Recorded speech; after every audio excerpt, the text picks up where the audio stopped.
जिससे हमलावरों को गुजरना था। हमलावर तो आगे नहीं बढ़ पाए, पर ब्रिगेडियर राजेंद्र सिंह ने इस अभियान में अपना सर्वस्व बलिदान कर दिया, जिसे आपने जो डिस्प्ले आपके सामने हुआ है उसे प्रत्यक्ष देखा है। साथियों, कश्मीर के महाराजा हरि सिंह जी इस हमले से पूरी तरह से स्तब्ध थे और उन्हें सहायता की आवश्यकता थी। उन्होंने भारत से सैन्य सहायता की अपील की और 26 अक्टूबर 1947 को उन्होंने इंस्ट्रूमेंट ऑफ एक्सेशन पर साइन किए। अगले दिन यानी 27 अक्टूबर 1947 को भारतीय सेना देश के मान, सम्मान और स्वाभिमान की रक्षा के लिए हवाई और सड़क मार्ग से बड़गाम पहुंच गई। अनेक विपरीत परिस्थितियों में भी अपना हौसला बनाए रखते हुए हमारी सेना एक एक करके दुश्मनों का वह निपटारा कर रही है। उनके शौर्य और के सामने दुश्मनों की एक एक चालें निस्ताबूद हो रही थी।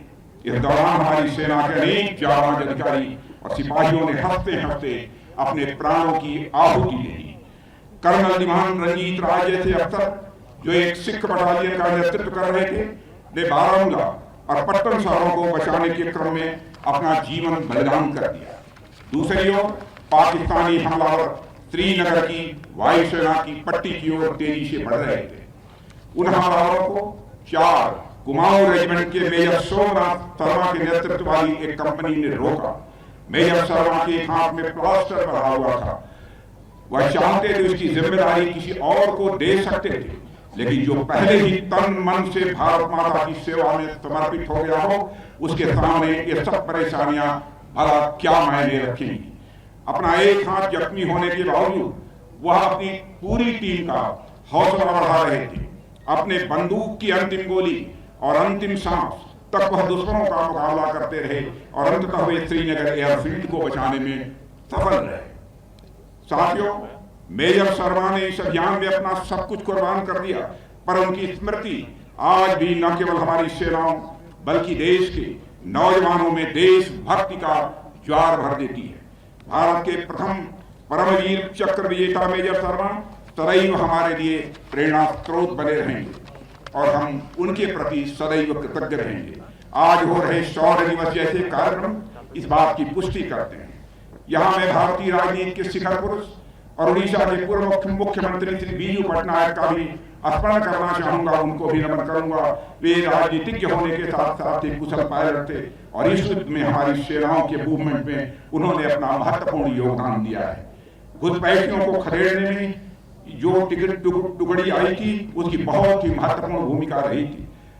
आदरणीय बीजू पटनायक जी भले ही हमारे भिन्न राजनीतिक विचारधारा से ताल्लुक क्यों रखते हों, पर राष्ट्रीय सुरक्षा के इस महायज्ञ में उनके योगदान को मैं यहाँ स्मरण करना चाहूंगा। उनका यह योगदान भारतीय इतिहास में सदैव याद रखा जाएगा।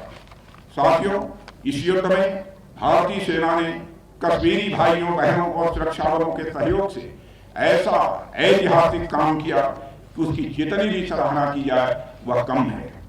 हमारी सेनाओं ने अदम्य साहस और शौर्य का परिचय देते हुए दुश्मनों को पीछे हटने पर मजबूर कर दिया और जम्मू कश्मीर समेत पूरे देश की संप्रभुता की रक्षा की। मानवता के धर्म के प्रति हमारी सेनाओं का चरित्र था, जो साल दर साल और सुदृढ़ होता गया। आग में तप तप कर सोना जैसे दिन ब दिन निखरता जाता है, वैसे ही हमारी सेनाएं पिछले 75 सालों में तप तप कर निखरी हैं और उनको पहली तपिश 1947 में ही मिली थी, जिसकी रोशनी में उन्होंने अपने गौरवशाली इतिहास का पहला अध्याय लिखा है। और मुझे यदि आज कहना हो तो मैं कह सकता हूं, इन 75 वर्षों के बाद मेरे बहनों भाइयों, Indian army is the great army, यह कहने में भी मुझे रंच मात्र संकोच नहीं। साथियों, 27 अक्टूबर 1947 का यह अभियान हमारी टेरिटोरियल इंटीग्रिटी की सेफ गार्डिंग के साथ साथ हमारी जनता की सुरक्षा का भी यह अभियान था। यह आजाद भारत को लेकर यहाँ की जनता के सपनों, आशाओं और आकांक्षाओं को प्रोटेक्ट करने का भी यह एक अभियान था। इसके लिए हमारी सेनाओं को केसर की क्यारियों में खून की होली खेलनी पड़ी थी। अभी 3 दिन पहले ही हमने दिवाली मनाई है और आज हम शौर्य दिवस मना रहे हैं। 1947 में भी यह दोनों इवेंट्स यानी पाकिस्तानियों का हमला और दिवाली आस पास ही रहे होंगे, ऐसा मैं समझता हूं। ऐसे में यह शौर्य दिवस हमें उस गीत की याद दिलाता है जिसे कवि प्रदीप ने लिखा था और सुर सामग्री लता मंगेशकर ने भावपूर्ण ढंग से उसे गाया भी था। वह गीत है, जब देश में थी दिवाली वे खेल रहे थे होली, जब हम बैठे थे घरों में वे झेल रहे थे गोली, थे धन्य जवान वो अपने, थी धन्य उनकी जवानी, जो शहीद हुए हैं उनकी जरा याद करो कुर्बानी। आज का यह शौर्य दिवस उन वीर सेनानियों की कुर्बानियों और बलिदानों को ही याद करने का यह दिवस है मेरे साथियों। आज का यह दिवस उनके त्याग और समर्पण को हृदय से नमन करने का दिवस है। साथियों, कश्मीर राज कवि कल्हड़ की जन्म और कर्मभूमि रही है। आप लोगों को जानकारी होगी, राज तरंगिणी महाकवि कल्हड़ की एक प्रसिद्ध रचना है जिसमें उन्होंने कश्मीरी राजाओं के इतिहास के बारे में बहुत विस्तार पूर्वक लिखा है। इसमें वह कश्मीर के बारे में जो लिखते हैं, काश्मीरा पार्वती तत्र राजा घेर शिवांतयः, यानी कश्मीर की भूमि साक्षात यह पार्वती जी हैं और यहाँ के राजा शिव के अंश हैं। मां पार्वती वात्सल्य और जगत की रक्षक शक्ति का प्रतीक है और भगवान शिव कल्याण करता है। इस तरह कश्मीर अपने आप में लोक मंगल का एक पर्याय है। बड़ी उपयुक्त व्याख्या की थी कल्हड़ ने कश्मीर की, पर आजादी के बाद से ही धरती का स्वर्ग कहा जाने वाला यह प्रदेश कुछ स्वार्थों राजनीति की भेंट चढ़ गया और एक सामान्य जीवन जीने के लिए तरस गया था। इसी स्वार्थपूर्ण राजनीति के चलते पूरे प्रांत को लंबे समय तक अंधेरे में रख दिया गया। देश का एक अभिन्न अंग होने के बाद भी जम्मू कश्मीर के साथ भेदभावपूर्ण व्यवहार किया जाता है। एक ही राष्ट्र में दो विधान, दो निशान और दो प्रधान कार्य कर रहे थे। भारत सरकार की अनेक कल्याणकारी योजनाएं दिल्ली से चलती थी, पर पंजाब और हिमाचल की सीमा तक आते आते रुक जाती थी। जम्मू और कश्मीर में उनका प्रवेश वर्जित था। कश्मीर को सो कॉल्ड स्पेशल स्टेटस का दर्जा देकर स्पेशल तो दूर, इससे बेसिक चीजों का भी अधिकार छीन लिया गया था। साथियों, इस इलाके में स्थिति आज शंकराचार्य के मंदिर में दर्शन करने दूर दूर से लोग आते हैं।